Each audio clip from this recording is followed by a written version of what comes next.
How does she end up here, beaten and left for dead? Very, very cold and dark. I couldn't stand up. I was in shock.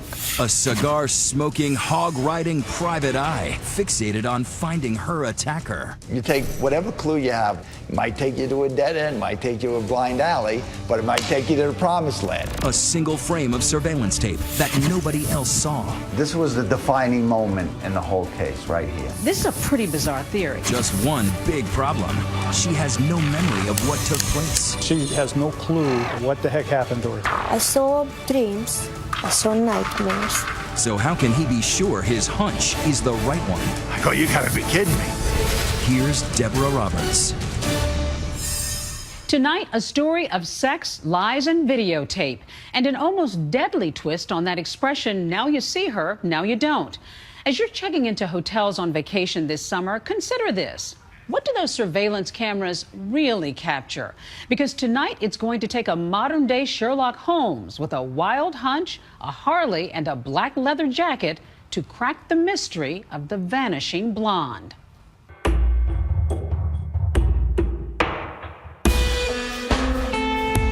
It's a quiet, lonely place, a speck of grassy land around an undeveloped cul-de-sac on the outskirts of Miami. There's a no dumping sign in plain view. But on the morning of February 21st, 2005, a utility worker passing by notices that someone has ignored it in a big way. Curled up in the grass, a woman, naked, unconscious, and beaten within an inch of her life. The woman was airlifted to Jackson Memorial Hospital's Ryder Trauma Center in critical condition. Pretty much somebody dumped her out there. To die? Yes. So it was pretty amazing that she was found alive. Absolutely. Miami-Dade Detective Alan Foote caught the case of the mystery woman with no ID. Boy, I've got a Jane Doe on my hands. She was beat up and cut up. She had cuts on her face. She has swollen jaws, bruises on her body. And unconscious. And unconscious. At the crime scene, one potential clue, a blue blanket. Police have it tested for trace evidence. It turns up nothing. They also canvass houses nearby. Try to see if anybody noticed anything, and of course, we got no response there.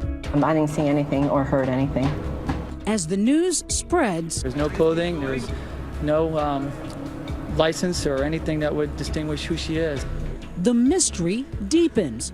The victim remains unconscious until the following day. Then the darkness recedes. I woke up. I had a lot of pain. I remember somebody asked me what was my name. And what did you learn about her once she came to? She was able to write some information down on a piece of paper.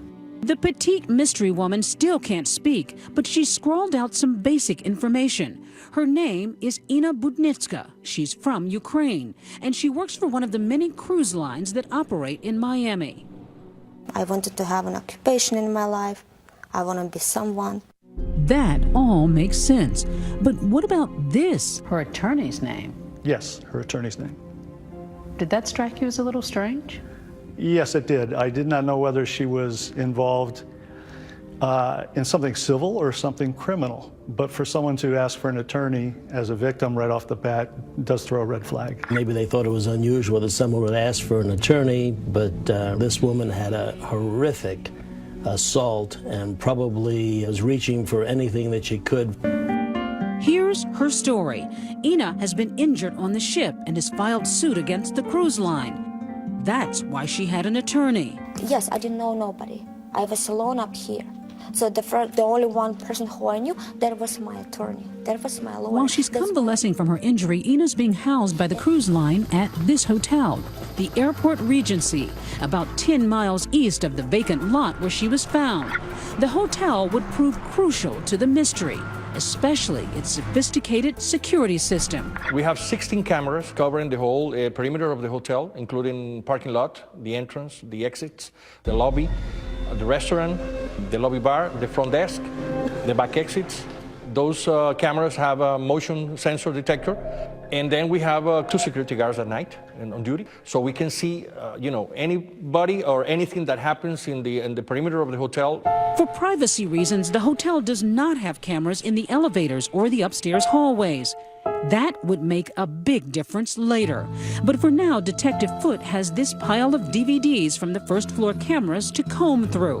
He begins scanning those recordings for any evidence of the crime. Now, where's the guard shack? Up here? It's here, on this side. Back at the hospital, Ina is eventually able to fill in some blanks about her whereabouts on the evening of the attack. She says she'd gone out with a friend that night to a restaurant in Coconut Grove. I had fun. We stayed there a while, had some drinks. She remembers returning by taxi alone shortly after midnight.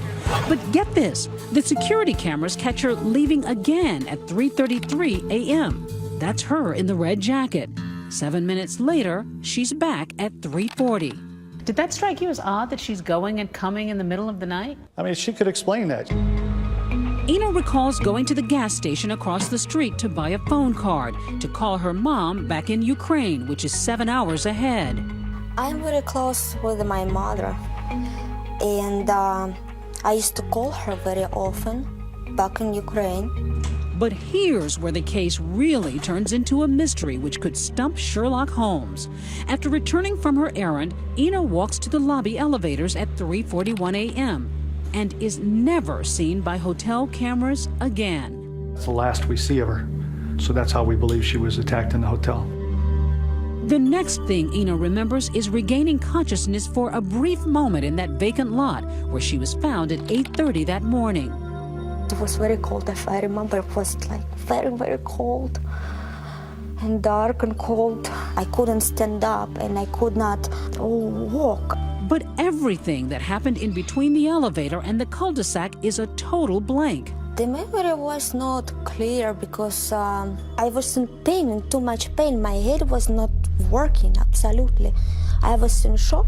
The biggest mystery, of course, is how did she get out of the hotel? Do you come up with any theories? I was looking for anything.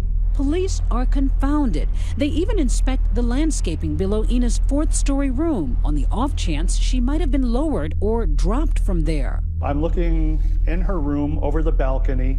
I'm looking in the bushes to see if a body was thrown over and there was a body imprint, or if maybe she was lowered by rope. That was kind of a long shot. Long shot. A long shot that didn't pay off. No evidence of Ina being lowered from the window. This case is a bona fide whodunit. New questions and suspects popping up faster than any answers. Is the victim really a victim? Or was she somehow involved? And could someone from her personal life or the hotel staff be the missing key to this case? Did you accept that story? No. So with that, he became my suspect. Stay with us.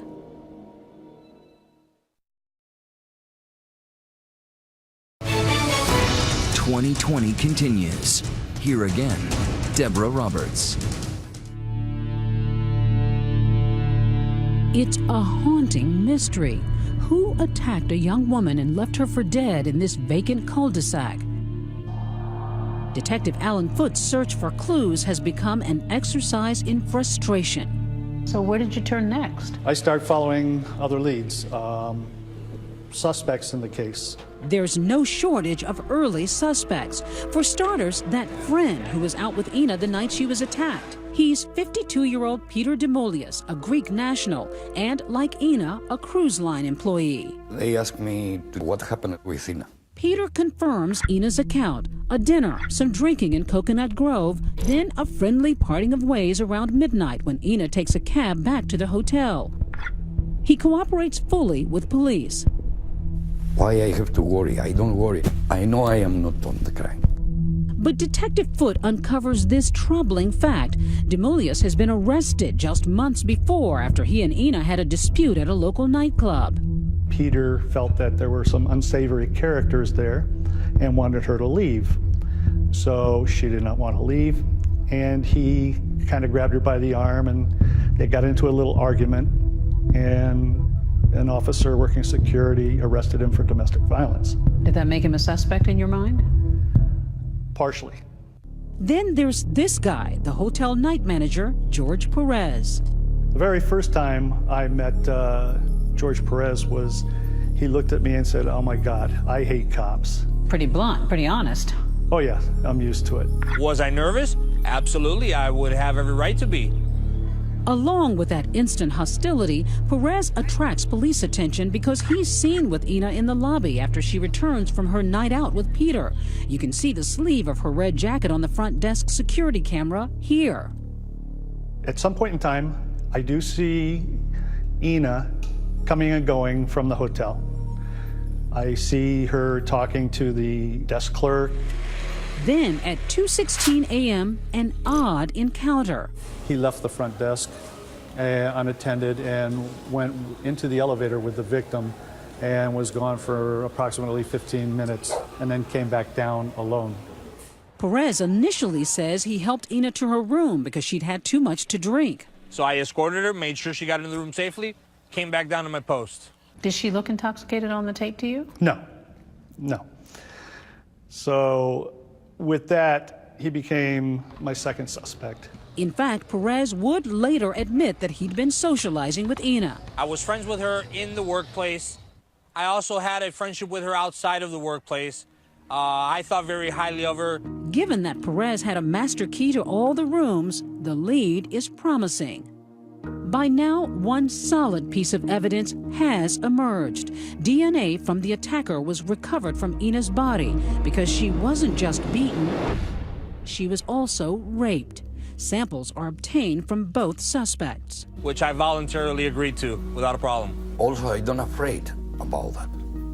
Now possibly an even bigger break. Ina herself says she's begun to piece together memories of the attack, filling in the big blank between the elevator and the cul-de-sac, but only in fragments. What was she able to tell you about what had happened? Bits and pieces. I saw dreams, I saw nightmares. For me, it was very difficult to realize what was the reality, what was not the reality.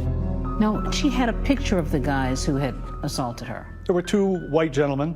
I don't think she could give me an age. They were either Hispanic or European accents. I remember, I guess, at least two other people.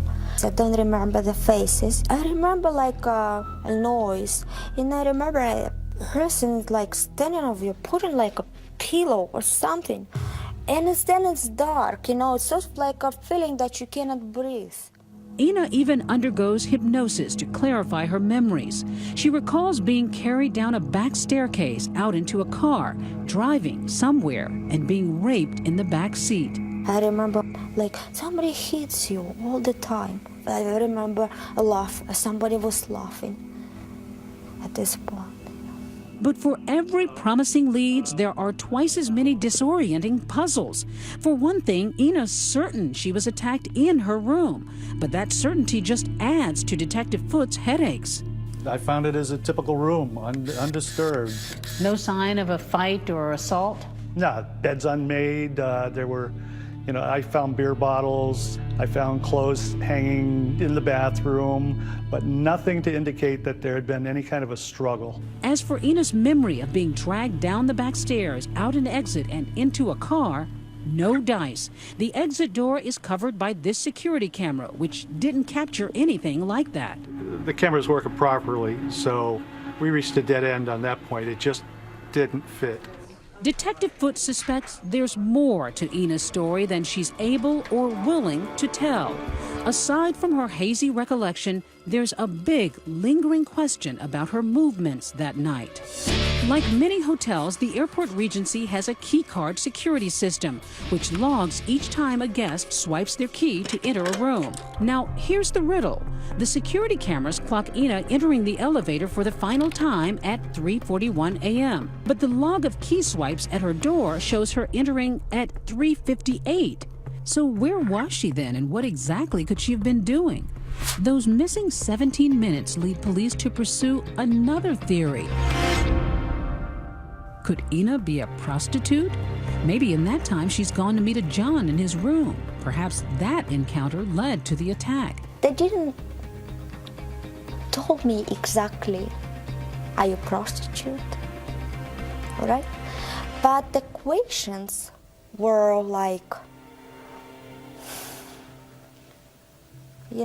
if I ever had a sex for money, And if this kind of question, it was emotionally difficult, very, very, very difficult. Police pursue that theory, but as the investigation proceeds, I'm picking up absolutely zilch, nothing to indicate that she was a prostitute.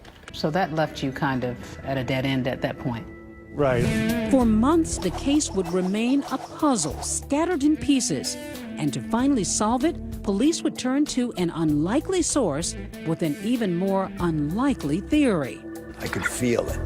I knew this was the guy. Stay with us.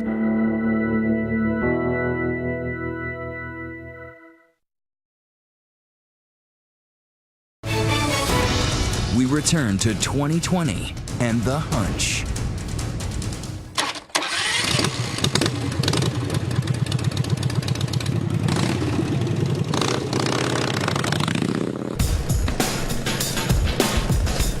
If you've ever met private investigator Ken Brennan, no doubt you remember him. I don't know, I like to say Ken Brennan's just an honest, straightforward guy, kind of easy to read. What you see is what you get. When he's not riding motorcycles or pumping iron, he spends his time doing what he really enjoys: solving crimes. What is it about this kind of work that attracts you? He doesn't like catching bad guys, you know. That's quite rewarding in itself, and something I've always, enjoyed doing, even when I was a youngster. After decades in law enforcement, first as a police officer on Long Island, New York, then as a DEA agent in Florida, I've been working in law enforcement since 1975. Brennan now works as a private investigator. Is it true that you've never taken a sick day? No, I really haven't. When you enjoy what you're doing, it never seems like a job then. It seems Brennan has a particular devotion to solving sex crimes. To this day, he still carries around the arrest file for the first sexual predator he ever interrogated. They're the worst crimes, I feel, of all of them. And there's too many of them out there that aren't solved. By November 2005, nearly 9 months after Ina Budnitska had been attacked, the case of the airport Regency rapist was on a slow boat to the cold case file. Were you thinking at any point that this case is just unsolvable? I don't like to think that, and I really didn't think that. I always kept hope that something would eventually solve the case. I don't like to give up. In the aftermath of her attack, Ina has filed a multi-million-dollar lawsuit against the hotel. We felt they could have had better security. They weren't monitoring the security cameras correctly. They let an assailant onto the grounds of the hotel. Where were the security? Why and how somebody would get into your room without the key? How? The hotel denies any wrongdoing and needs an investigator to disprove the woman's claims. That's where Ken Brennan comes in. We have to clear the responsibility of the hotel. What happened in our hotel, it can happen in the best hotel in the world. The biggest glaring thing is that nobody really knew how it occurred. Everybody loves a good mystery, and everybody wants to be the ability to solve something that somebody wasn't able to do before. Sure, of course, that would be rewarding. Like many city detectives, Alan Foote isn't wild about private eyes. What did you think of Ken Brennan when you first laid eyes on him? This guy's going to drive me nuts. But Brennan isn't your typical hired gun, and Foote has a hunch he's somehow different. Maybe it's his experience, maybe his straight talk. Most police officers don't like PIs. How'd you get him to accept and to trust you? They said, hey, listen, Alan, I'm not going to mess up your case. I'm not going to screw it up. If we're going to solve this thing, we're going to be a team. We're going to work it together. You don't like PIs, but yet you trusted him. Why? There was just something about him that was honest. I really felt that he was going to do what he said. One of the first things Foote shares is the DNA results that have come back on his first two suspects, Ina's friend, Peter Demolius, and night manager, George Perez, both negative. I was cleared of any charges because apparently, had nothing to do with it. So those two are eliminated. But Brennan shares the detective's suspicions about Ina herself. So he goes back to that cul-de-sac and interviews the neighbors. Remember about that? Where exactly were they across the street? He combs through Ina's background, even puts her under surveillance. There was nothing indicative of her being a prostitute. So you ruled that out? So I ruled that out pretty readily in the very beginning of the investigation. I knew who I was. I know who I am. Still, there's that strange 17-minute gap between the security camera at the elevator and the key card swipe at Ina's door. Where'd she been? I said, well, listen, did anybody bother to take the time to find out if the time stamp on the security cameras, if that matched the time stamp on the card access system, which nobody ever did. And it turns out when we did do that, there was a 17-minute lapse. So that mystery is solved. So that mystery was solved. Now, Brennan has another hunch that the entire incident could have been an elaborate scheme to shake down the hotel. I thought that in this particular case that it might have been a possibility that she could have been involved in some kind of a scam, that the whole purpose was to try to obtain money from either the insurance company or from the hotel itself. It happens all over the world. Because she was filing a lawsuit against the hotel, a big lawsuit. Exactly, and she didn't make a very good witness because she flip-flopped on a lot of the statements that she had given to police. It just made me to laugh. I mean, I don't know from where did they take this and who came up with this idea. The only thing Brennan has resembling a witness statement is Ina's muddled memory about being attacked in her room by a number of men. So he takes a novel approach to that evidence. He throws it out. The last thing that I put faith in is a victim statement, because when something traumatic happens to them, their memory becomes distorted. The thing you have to base your decisions on and where you head in an investigation is based on the evidence. What evidence do you have at that particular time? That means one thing. I believe that no matter what happened, it was going to be in the videotape. How much footage were you going to have to comb through? Because there were a lot of cameras in the hotel, right? Hours upon hours upon hours upon hours. It was extensive. That's something that you have to go through almost frame by frame. Frame by frame. It was countless amount of hours. Now, every guest is a potential suspect. Hundreds of them, as well as every desk assistant, bellman, and janitor. You had to watch each and every frame on every video because we were originally looking for possibly an employee that might have moved one of the cameras out of the location it was originally at and maybe possibly snuck the victim past that way. Slowly but surely, Brennan eliminates every suspect. Everybody but one. She goes out on the video, she goes out of the hotel early in the morning. When she returns, there's a big, large black man standing with her, and she just has a quick conversation with him, and they get onto the elevator together. I'm trying to look to see, do they look like they know each other? Because again, I'm thinking this could still possibly be a scam or something like that, you know? And after you keep reviewing it, it doesn't look like they have any kind of familiarity. He's just offering her to walk in front. She's not acknowledging him like she knows him. Brennan's now rejected his own conspiracy theory. It didn't appear to be staged at all.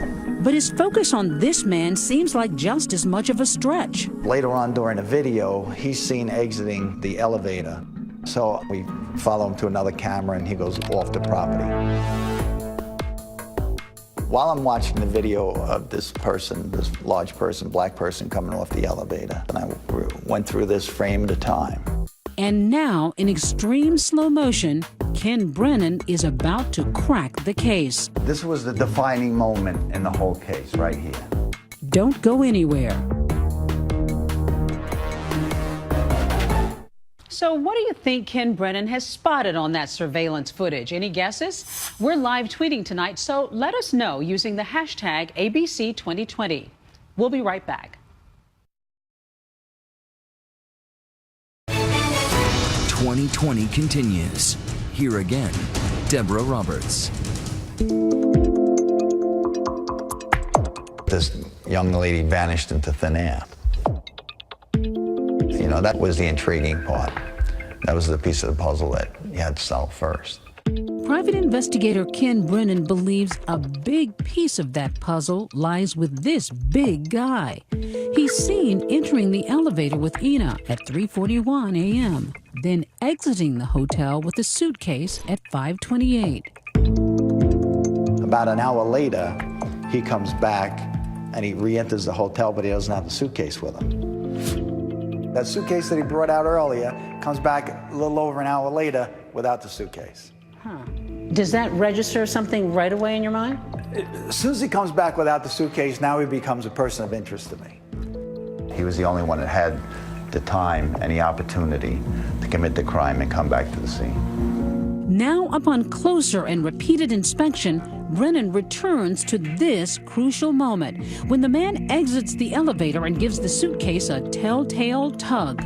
The suspect has to reach back and grab the handles with both hands to pull that suitcase out of the crack. I do a lot of traveling, you do a lot of traveling. I'm sure you have a lot of your clothing items in it. Was it ever so heavy you needed two hands to pull it out of the crack? No, probably not. As soon as he made the tug, as soon as he tugged out with both hands, it was like a light bulb went off in my head and I said, this is my guy, this is my guy.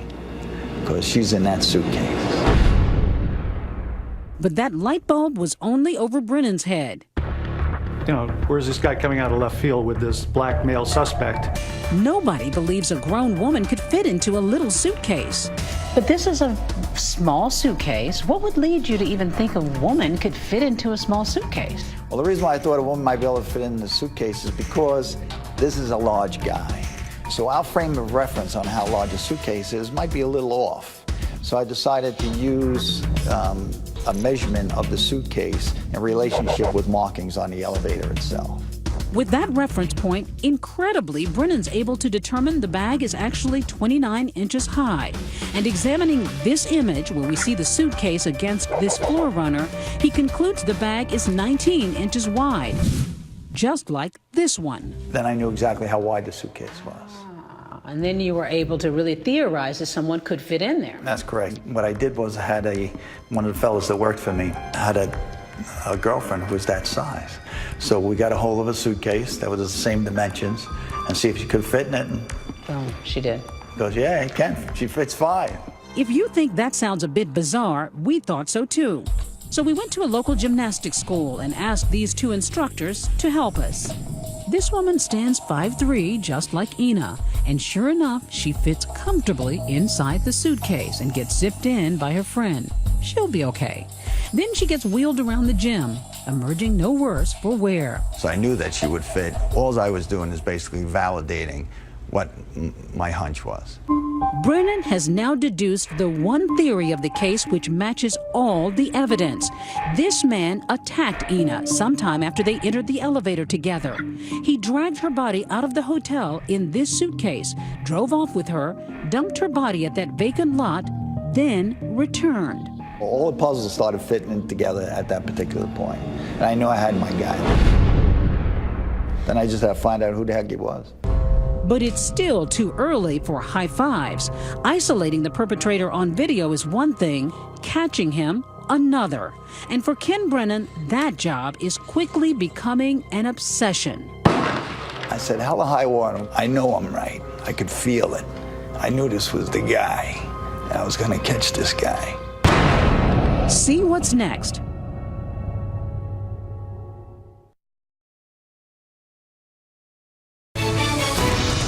We return to 2020 and the Hunch. When Ken Brennan first floated his theory of the crime, that the woman had been attacked by this large man and dragged out of the airport Regency in his suitcase, Detective Alan Foote thought it was a bad joke. Are you thinking that maybe he's a little out there? Sometimes we're all out there, but it's a lead. It's not on my priority because I'm not looking for blackmail. I'm putting this lead off to the side while I pursue the leads that I have. Even Brennan's employers were skeptical. This is a pretty bizarre theory. How does this go over with the hotel? Well, it didn't really go over with the hotel too much either. In fact, one of the owners said, what the hell kind of an investigator are you? He goes, you're telling me it's this big black guy. Everybody else says it's, and she says it's two white Hispanic, you know, where's this coming from? You know, what kind of investigator are you? And they all started laughing inside the room. And that's what really pissed me off. And I said, hell or high water, I'm going to find out. I'm going to prove to these people that I'm right. I know I'm right. I could feel it. I knew this was the guy, and I was going to catch this guy. There's some debate among Brennan's clients, the Airport Regency Hotel and its insurer, about whether to continue the investigation and find the attacker or just settle the lawsuit with Ina and walk away.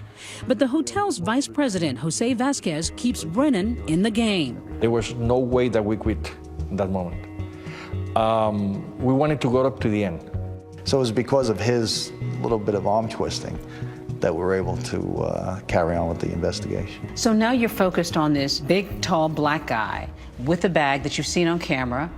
The case is pretty cold at this point. He's long gone. How do you even begin to try to find this guy? You know, I don't know if he was somebody that was staying at the hotel, that was a visitor that was just visiting, you know, one of the other people from the hotel.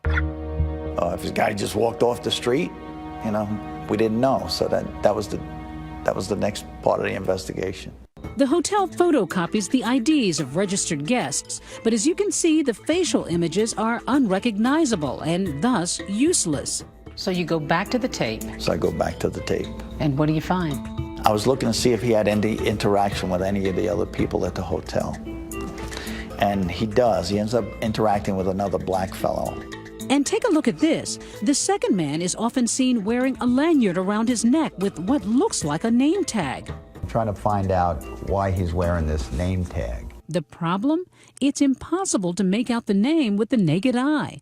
So Brennan calls up the people who own the most powerful telescopes in the world, NASA. I say, listen, you know, I know you guys look at, you know, digital photography from, you know, light years away. You know, maybe you could help me out on this case that I'm working. But for this mission, not even NASA had the right stuff. So they couldn't do it? No, so they informed me, listen, you know, we tried, but we're not able to get that for you. So I said, okay, fine, you know, let's go back to the tape. Fortunately, the next clue is spelled out in bold letters. Later on in the video, when he's out by the hallway, you can clearly see that this says Mercury. But I just didn't. What's Mercury? That was the problem. I didn't know. Mercury. Is it the car, the planet, the element?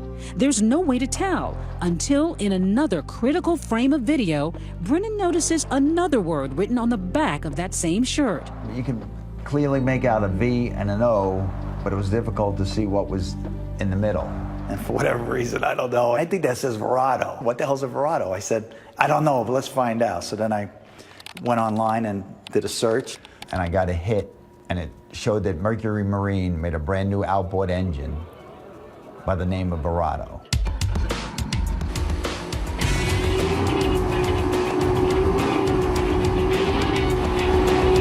Right, because after I saw that and I realized that was a boat engine, I said, these guys are working at the boat show.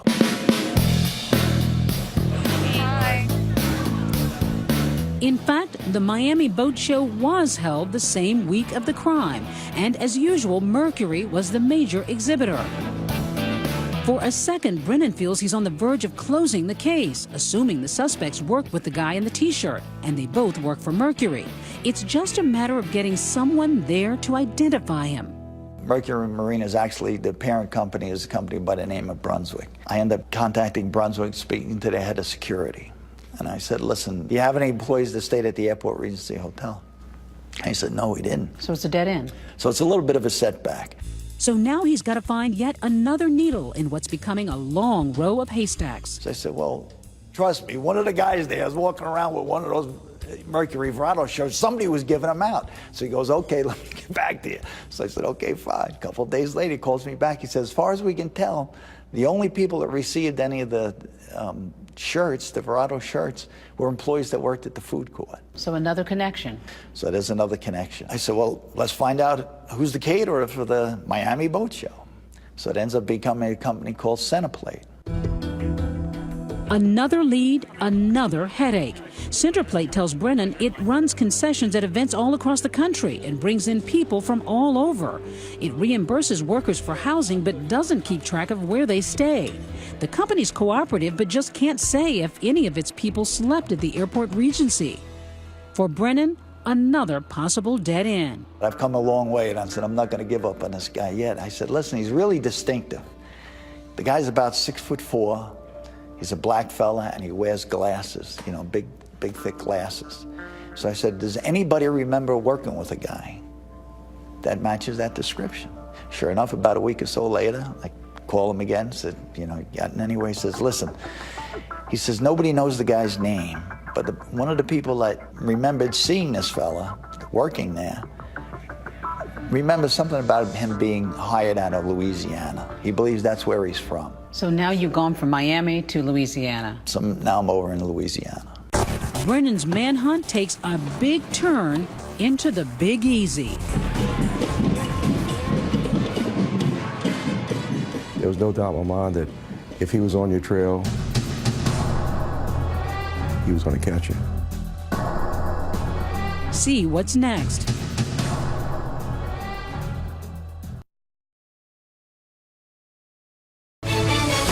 "2020 continues with The Hunch.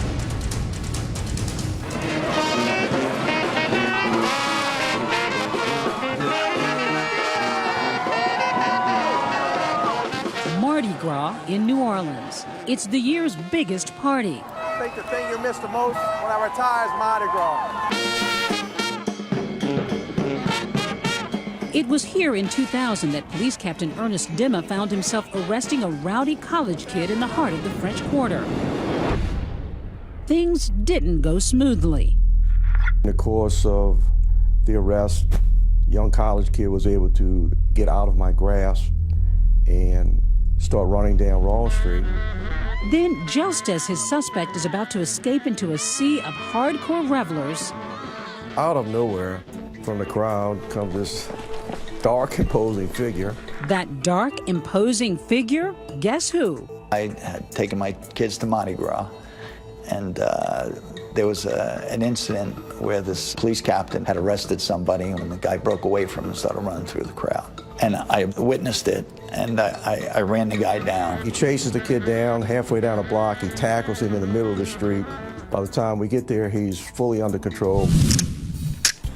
That night, the two law officers form a fast bond. I gave him the nickname Batman just because how the incident unfolded. Yeah, he called me Batman because I had a black turtleneck. And you swooped in. Black jeans on, so when I went and grabbed the guy, he said I looked like Batman coming through the crowd. So I swore to him that anything he ever needed from me, I was there for him. That time is now. Brennan calls Dimma and tells him about his case. The suspect with the suitcase, the guy with the Mercury Verado t-shirt, the boat show, and the tip that the company running the food court, Centerplate, had employed a man from Louisiana who fit the suspect's description. Sherlock Holmes would be impressed. I don't know about Sherlock Holmes, but I thought I was on a roll, so we figured we might as well keep going. I was certain that I was right. And that's one thing about me, once I'm certain about something, hell or high water, I'm going to prove my case. It's time for another Brennan-esque shot in the dark. Figuring his suspect works in food services year-round, he starts investigating the bigger concession venues around New Orleans.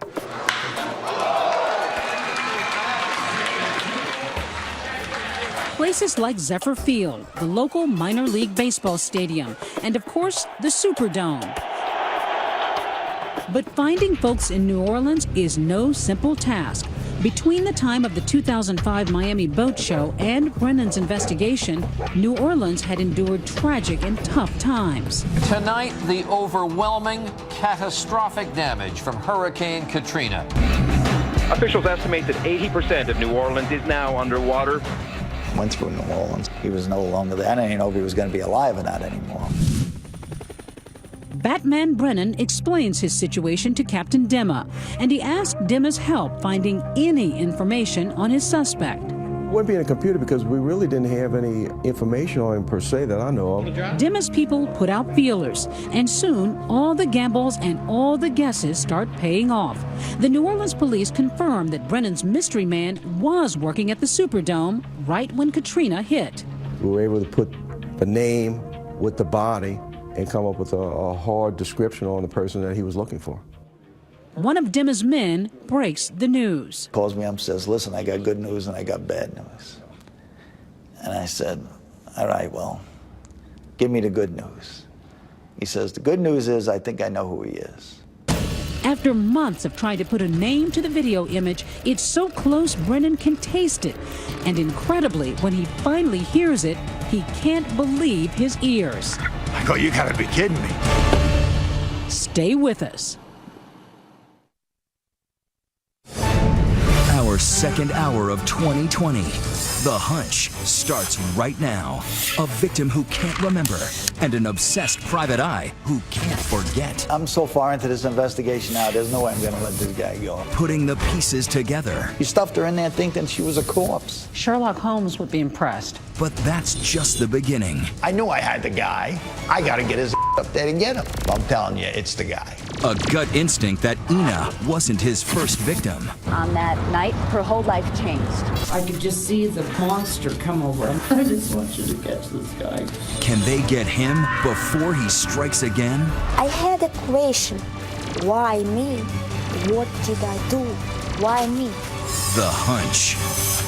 I told you I'd be back. Once again, Deborah Roberts.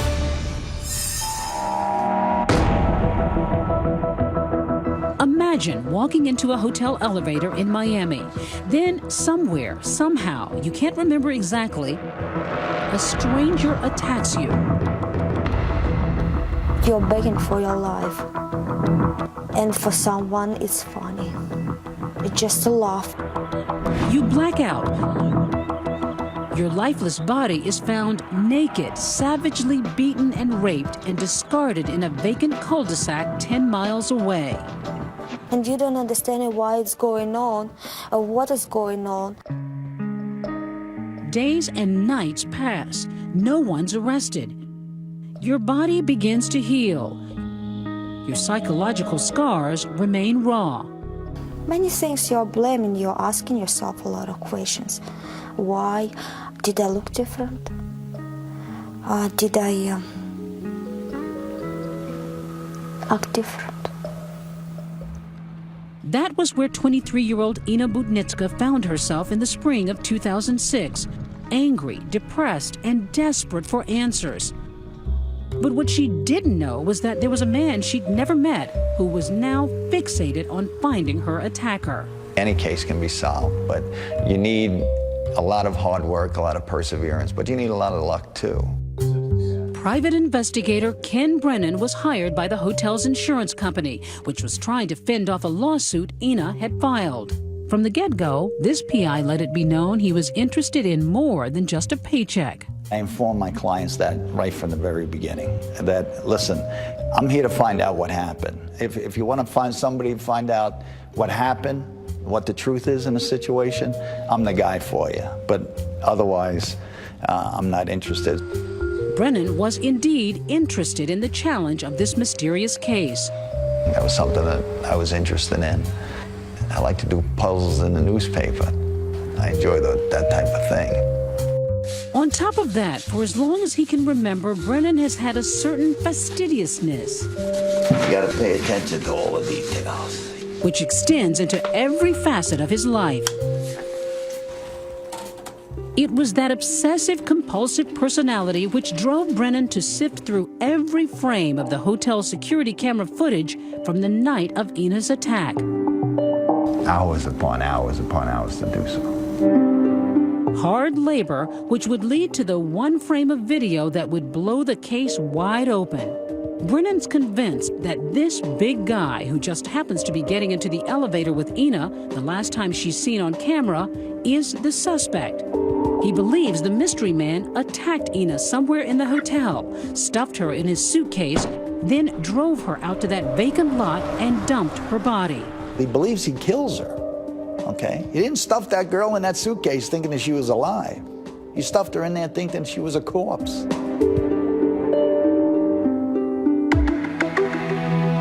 It's a decent theory, but so far no one else seems to find it compelling. In a foggy and fragmented account, Ina has told police she believes she was raped by two white males with Latin accents, not a lone black man. But Brennan is undaunted.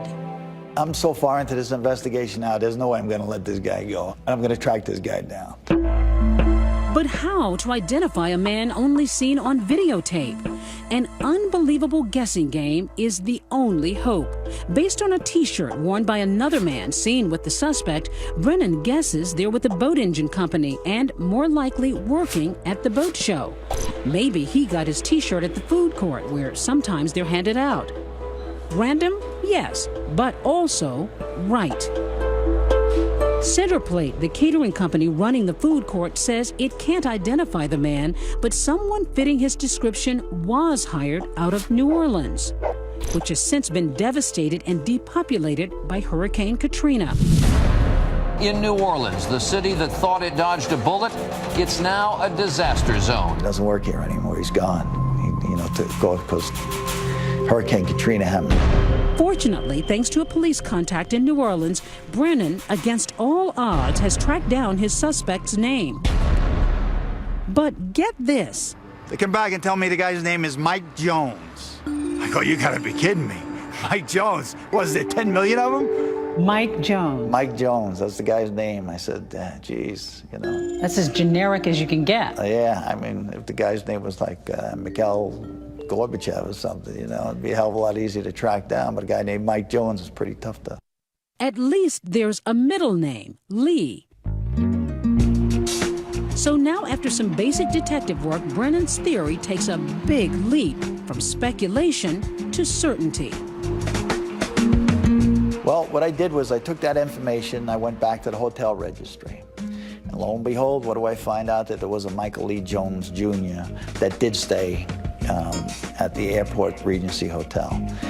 And that's a pretty big moment. Yeah, that's an aha moment where you say, hey, listen, at least I know I was on the right track. I got the right guy. And they notated on his cars that he did work for Centerplate. The Mike Jones that I was looking for was the same Mike Jones that was in Miami at the Miami Boat Show, okay? That I know. And now I just got to find out where the hell is he. Brennan's gut instincts have been on a true winning streak, so he figures why not roll the dice once more. Michael Jones doesn't work for Centerplate anymore, but Brennan's willing to gamble he hasn't switched careers. I said the likelihood is that even though he doesn't work for Centerplate anymore, that he's probably going to work for one of their competitors doing the same line of work. So I asked the guy from Centerplate, I said, listen, give me a list of your 10 top competitors in this business. Starting from there, Brennan digs deeper. He built a master list of the major catering and concession companies in the country. He calls them one by one, looking for a Michael Jones. Near the bottom of that list is a company called Ovations, based in Tampa. It just so happens that I was on my way over to Tampa at that particular time. I made an appointment to go see him in person. I talked to the COO of the company and I said, listen, do you have a Michael Lee Jones working for you? He says, oh, listen, he says, I can't help you with that. He says, I can't give you any information about my employees. You require it, I'd require a subpoena to be able to release that to you. They want a subpoena. What does that tell you? So what tells me that the guy works there? Why else ask for a subpoena? I talked to 35 other companies. Nobody had an objection to tell me that no Michael Lee Jones worked there. At this point, it's time for Brennan to cash in his chips with Alan Foote, the Miami-Dade detective who'd originally handled the case and who's been willing to let Brennan run with it. Now was the time to call my buddy Detective Foote and tell him, listen, I need a subpoena. How urgent was it for you to get that subpoena? I wanted it right away. I obtained a subpoena for Michael Lee Jones's records, and as soon as I received the information, I faxed the information to Ken. It was very important, and fortunately he was able to obtain a subpoena for me and get it faxed over to the company at Ovations, to the COO there, while I was still present. Ovations finally releases the information. And just as Brennan suspected, Michael Jones is on the payroll.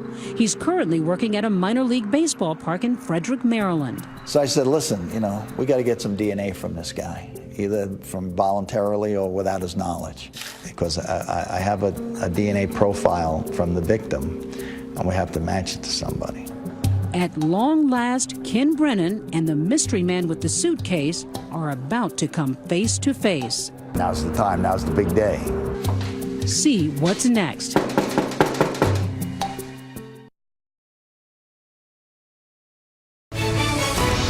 2020 continues. Here again, Deborah Roberts. You take whatever clue you have, wherever you can go, and you just keep working at it and see where that takes you. It might take you to a dead end, might take you to a blind alley, but it might take you to the promised land. For Ken Brennan, the promised land is right here.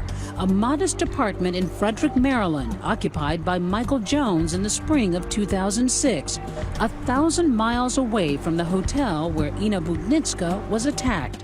Brennan thinks Miami detective Alan Foote should go collect a DNA sample from Jones. But Foote is still somewhat skeptical. He's telling me, I got the guy, this is the guy. This is gonna be your guy. And I'm thinking, it's a theory, but I still have no indication that it's a black male. So you're not there yet? I'm not there yet. I'm not there. And I can understand his reluctance. However, I knew I had the guy. I gotta get his ass up there to get him.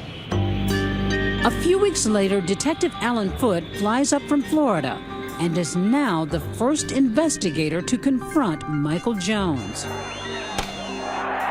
He finds Jones here, managing the concessions at this minor league baseball stadium. What was he like when you first met him? A teddy bear. A teddy bear. A big, mild-mannered guy? Mild-mannered guy. He was soft-spoken. He appeared to be educated. He was very, I thought, forthcoming. Jones is not only cooperative, he's acting like a man without a care in the world. Oh, he's staying cool as a cucumber. He's just very relaxed, leaned back in the chair, no hiding or stuttering, looking for something. Jones confirms he was in Miami working at the boat show and staying at the airport Regency when Ina was attacked. So I'm thinking, okay. So I said, do you have any sex with European women? And he says, yes, but it was with a German woman at the boat show. So I have to throw out some more at him. Was it a Russian girl? Was it at the hotel? And he's completely denying it. And he sounds credible. He's being totally cooperative. Then a real surprise. And so I came out and eventually said, I'm working a rape case where the girl was beaten and left for dead. Did you do it? And he says, well, no, of course not. And does he seem believable at that point? Yes, he does. And then I asked him, would you be willing to give a DNA specimen? Because I have specimens from the rape. And he said, absolutely. Now, what did that tell you, that he was so willing and... I figured the guy didn't do it. I called Ken and told him, this is not your guy. He goes, I don't know, Ken, I don't think so. I don't think it's the guy. I talked to him, I said, yeah, I know you talked to him. I'm telling you, it's the guy. It'll take months for the DNA test to come back. In the meantime, Brennan has called this man, Frederick Police Sergeant Tom Chase. I informed Lieutenant Chase that I believe that he was a serial rapist, if not a serial murderer possibly, and that he might be a person of interest for him to keep an eye on, just in case something happened in one of those neighborhoods that he could possibly be responsible for. I utilized my contacts to keep an eye on the fact that he was still in town, because I want to make sure he's available for them when they're ready to come and get him. This is the ballpark where he was working at the time, and this is where he was living. Lieutenant Chase takes precautions, knowing a possible serial rapist is living under his nose. I was more diligent in keeping track of the reports that were coming in for any type of a suspicious person or any type of sexual assaults. He had his officers going by to keep an eye on him. He was going by on his own time on his way home from work. But Brennan's not content to just watch matters unfold from afar. He makes his own trip to Maryland and gets Michael Jones to meet him at the ballpark. And I interviewed him for 3 successive days. The guy is calm and collected. What does he tell you? He says, listen, I don't know what you're talking about. Yeah, I was at the boat show. Yeah, I hooked up with a couple girls while I was there, but I don't know anything about this Russian girl. Are you believing him? No. Not at all? Not for a minute. Not for a second, because the first thing is, if he had nothing to do with it, why would he talk to me for 3 days? The reason why he talked to me for 3 days is because he knows that I know more about this case than anybody did. So he's trying to find out from me, you know, how much he has to worry. How much of this case does this guy know? You know, how close is he to me? Still, could someone who's guilty remain so calm and friendly? And why would anybody but an innocent man volunteer his DNA? So it doesn't throw you that he's cool, calm, and collected? It doesn't trouble you at all that he seems to be cooperative? Not at all. I knew for sure that this was the guy. After interviewing Jones, Brennan offers his own cool and final message. So let me tell you something. I know you did this. I said, this ain't like in a bad dream where you're just going to wake up and it's going to be over. I said, take a good look at my face. I said, you're going to see this face again. I said, because I'm coming for you. The next time Brennan speaks to Jones will be inside this interrogation room. Will his far-out hunches prove Brennan correct? Or will his theories all go up in smoke? You better remember how that happened. Something went bad. I didn't hurt that girl. Something went bad. You might not have thought you heard it. I didn't do that. Somebody did it. Stay with us.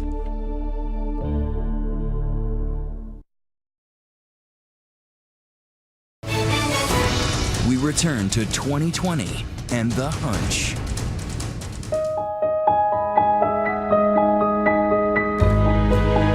Before the DNA tests come back on Michael Jones, Detective Alan Foote gets an unexpected visit from Ina Budnitska. She came to my office and said she didn't know if she was dreaming or if it was a reality, but she remembers being in the hotel room and sitting on the bed, and across from her was a black male.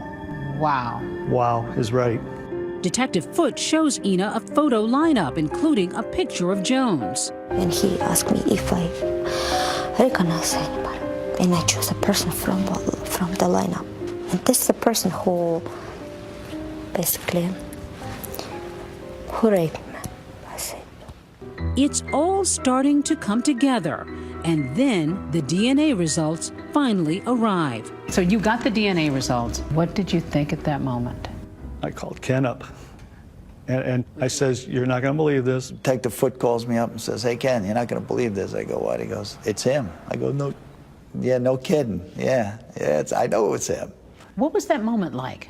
Oh, it was total elation. You know, I was happy. It's enough for an arrest warrant and a trip back to Maryland to see Michael Jones. Now it's time to make an arrest. Right. How does that happen? I fly to Frederick, Maryland. I meet up with Ken Brennan and members of the Frederick Police Department. I fill them in that I've got the warrant, so we all head out. We're caravanning like John Wayne in a wagon train, or the cavalry's coming, because we're going to go get our guy. And we go to his apartment. There he is. We knock on the door, and comes to the door, and he answers, and we look at each other face to face, and I said, I told you I'd be back. You're being charged with rape, all right? She says I raped her? We already have the hit on the DNA, okay? Now it's just a question of interrogating them to see if I can get this guy to roll on it, right? In this interrogation room, Foote and Brennan began a good cop, bad cop routine. Look at these. I didn't do that. You were there. I didn't do that. And Jones tries to explain away the DNA match.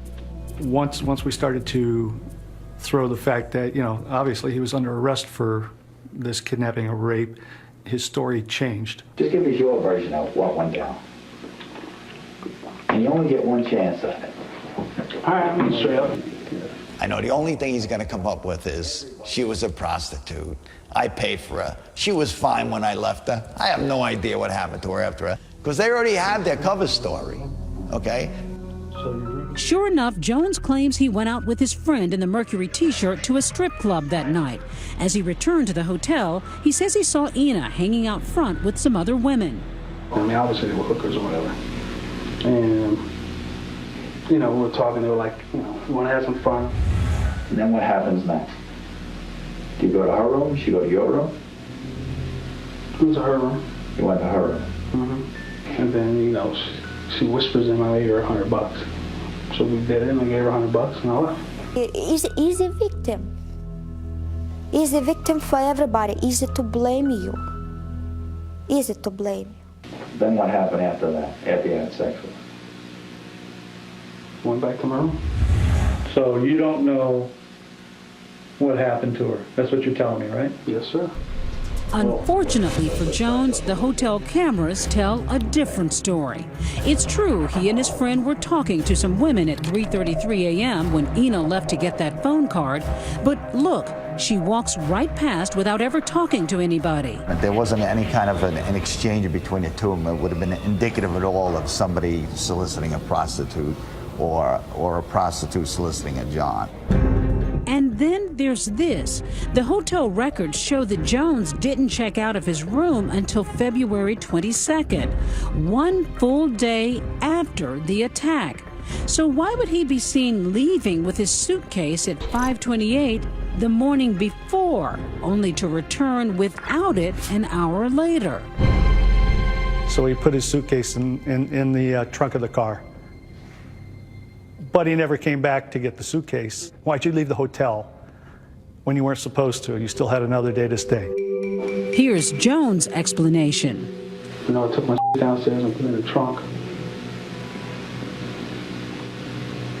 I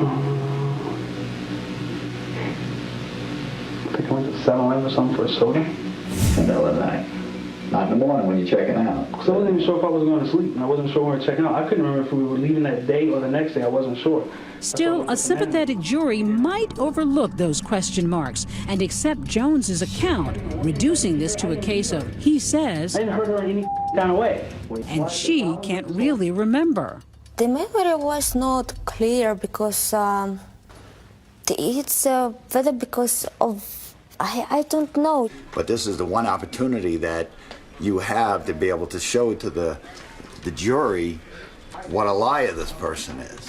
Even though he's calm and he's cool and he looks like he hasn't done a thing in the world, it was my job to be able to show that he's a liar. So Brennan begins circling around that moment he believes is the key to the case, the suitcase and the telltale tug. So the only way is to draw him in little by little, little by little. And that's what I did. I set him up, ask him a few questions. I let him give me some kind of innocuous answer. And I come back to it later. Let's back up a little bit. I said, well, you're on the video here, and I'll show him the video. I said, you're leaving, you know. Where were you going?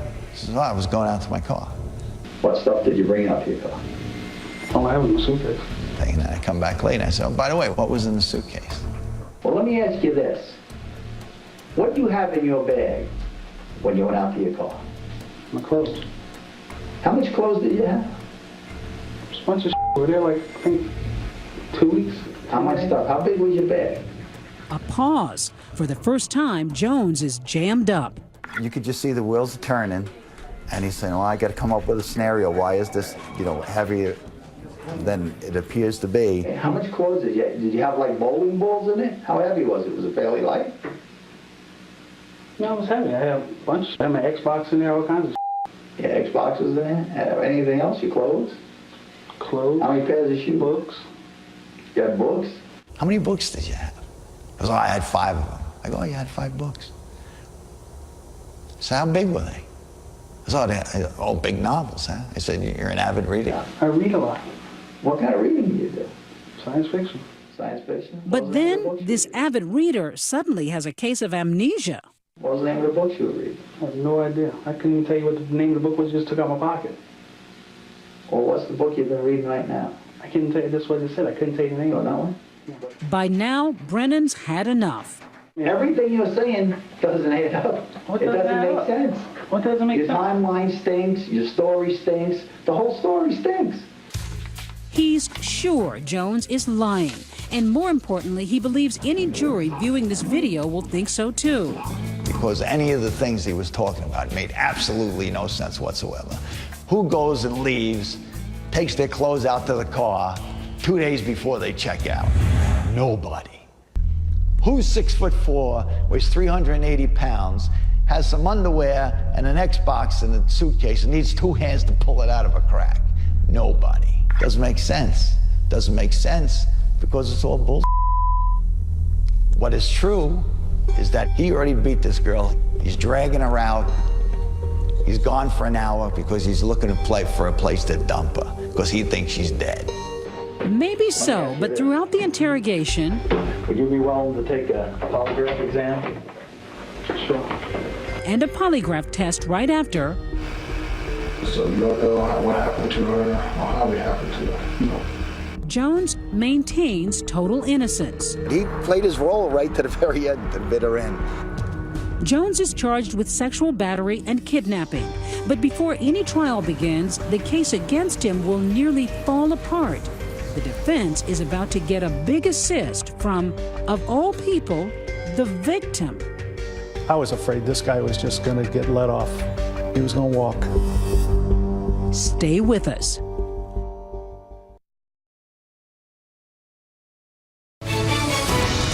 "2020 continues. Once again, Deborah Roberts.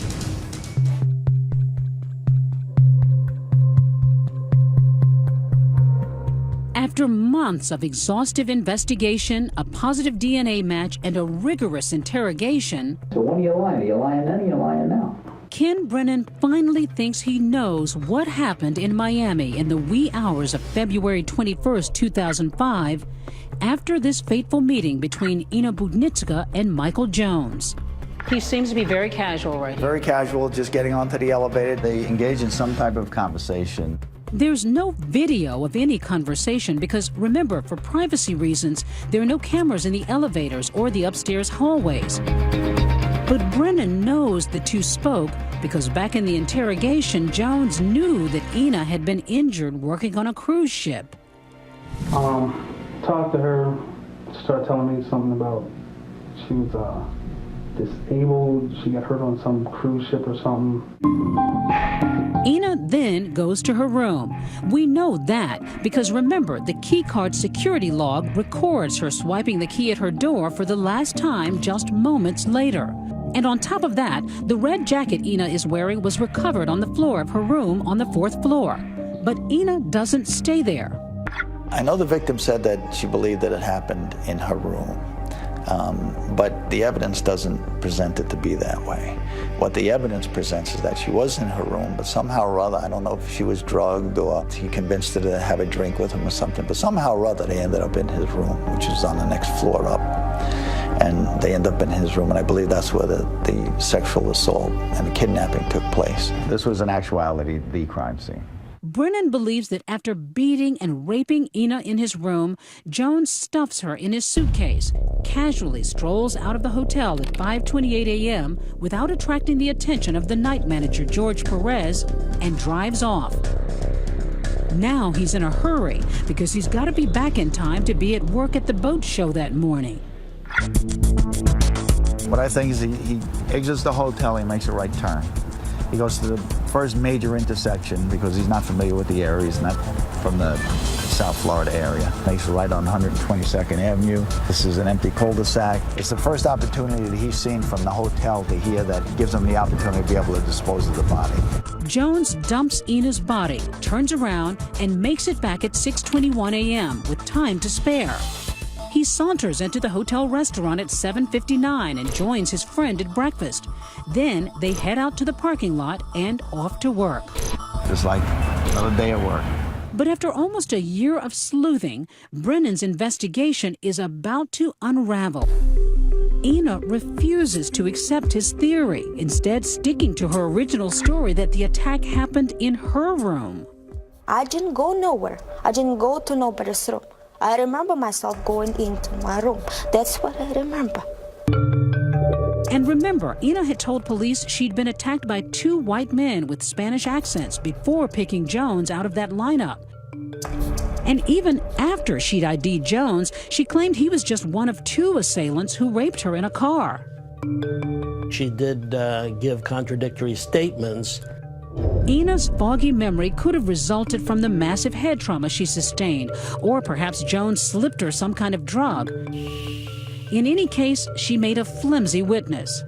The prosecutor's office was uncomfortable with the fact that Ina's memory was in bits and pieces. With jurors, it's hard really to predict the way they would feel, the way it comes out, it may throw some doubt. To be clear, except for the circumstantial evidence on the video, the case is becoming thin. There's that DNA match, but it only proves sexual contact, not necessarily rape. Under interrogation, Jones never confesses to Brennan or Foote. He bombs a polygraph test, but those aren't admissible in court. The famous suitcase is never recovered. And unfortunately, just like Michael Jones' rental car, his hotel room has been cleaned countless times in the year before he was ever identified, probably destroying any evidence. Jones' defense attorney smells the prosecution's weakness a mile away. We believe that they couldn't prove the case beyond a reasonable doubt. The Miami-Dade Police Department, I think, the detectives there believe that since they had DNA and a suspect to match, that he must have been the one who did the rape and the beating, but there's no evidence that he did that at all. That's a bit of a stretch, but bottom line, it's enough to make the DA's office give up on a lengthy prison sentence. They didn't feel they could win a case if it went to trial. So you don't know the way that a jury would feel. So the prosecutor's office decided to offer him a plea, which he took. 2 years. 2 years. 2 years. I was upset. Oh, no, you can't let this guy out. I just told him, you can't. I was angry. I was angry, but I couldn't do anything. I'm not familiar with the justice system, but I was upset inside. Yes, I was upset. In fact, everyone involved in the case is upset. Everyone, that is, except Ken Brennan. See, that didn't bother me either. I said, hey, listen, don't worry about it. The dogged investigator has yet another hunch. This wasn't his first time at the rodeo here. He's done this before.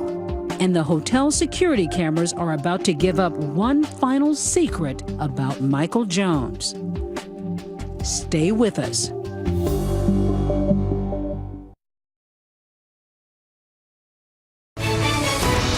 We return to 2020 and the Hunch. Take a closer look at the security camera footage and watch Michael Jones exiting the hotel with his suitcase. Do you see what Ken Brennan sees? Take a look at this guy. Just take a look at the video. I said, look how nonchalant this guy is. I said, he believes he murdered this girl, stuffed her in a suitcase, and he's looking to dump her. And look at the way he walks off the elevator and walks through like he's whistling, like he doesn't have a care in the world. That's what leads Brennan to a chilling conclusion. There's a problem with this guy. This guy, he's done this before. Brennan knew Jones' work took him to cities all over the country, giving him plenty of opportunity to meet new women and then disappear. What better occupation could a serial rapist or a serial murderer have? So when Detective Foote tells Brennan that Jones copped a plea with a 2-year sentence for the attack on Ina, Brennan plays his final ace. I said, don't worry about it. Trust me. You take his DNA, put it into CODIS, you're going to get another hit. And CODIS is the National Registry. The National Registry that the FBI, that's the DNA data bank that the FBI has. It takes more than a year, but Brennan is nothing if not patient. I said, when his profile goes out, trust me, there's going to be other hits out there from people he's done this to already. There was no doubt in my mind. I was certain of it. Then, in a word, bingo. I was notified by them that they had DNA that had matched my case. Detective Terry Thrumston had a cold case up in Colorado Springs. The crime occurred in December of 2005, about 9 months after the attack on Ina Budnitska in Miami. And guess what? About 3 months after Michael Jones had left New Orleans in the wake of Hurricane Katrina, he was working concessions at the Colorado Springs World Arena before taking the job at the ballpark in Frederick, Maryland. He traveled all over the United States for his job, and he was good at being a rapist. The Colorado victim, 41-year-old Jennifer Rosler, seen here just minutes before the attack leaving a local convenience store. On that night, her whole life changed. She was a woman, alone, walking at 2:30, 3 o'clock in the morning. The man asked her if she wanted a ride. She said yes and got in his vehicle, got to her apartment. He asked for a drink of water. When I asked him, you know, you need to leave. You know, I was going to go to bed. And he was like Jekyll and Hyde. I could just see the monster come over him. And then he sexually assaults her at that point. You know, he wasn't nervous. He was calm. It was like we was on a date. And I knew, Terry, I knew this happened before. I had a feeling this has happened before because he was too calm. She wanted to confront him. She wanted justice for what happened. I just want you to catch this guy. And you know what? I'm working really hard. I know you are. Now, with the DNA hit, it looks like justice may finally be within reach. But it's still far from a done deal. Roessler's decision to let Jones into her apartment raises the possibility that the sex was consensual.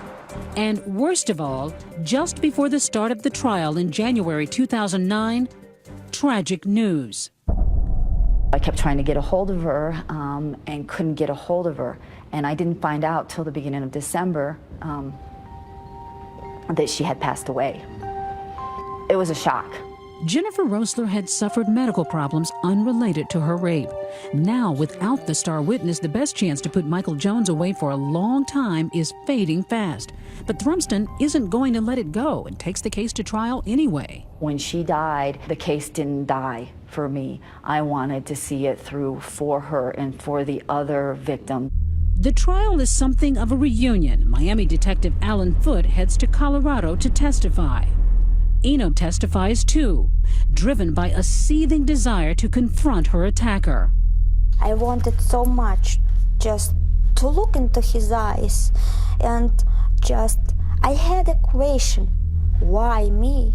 What did I do? I mean, why me?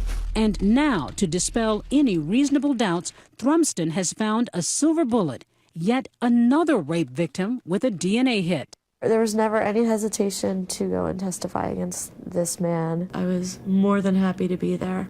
This woman, we're calling her Rachel, may have been Jones' first victim. It was back in New Orleans in 2003. Her story should have a familiar ring. A stranger in a car, a ride, and a rape. And I screamed with everything I had, and the reality was just there was nobody there. There was nobody there. But now Rachel's voice will be heard.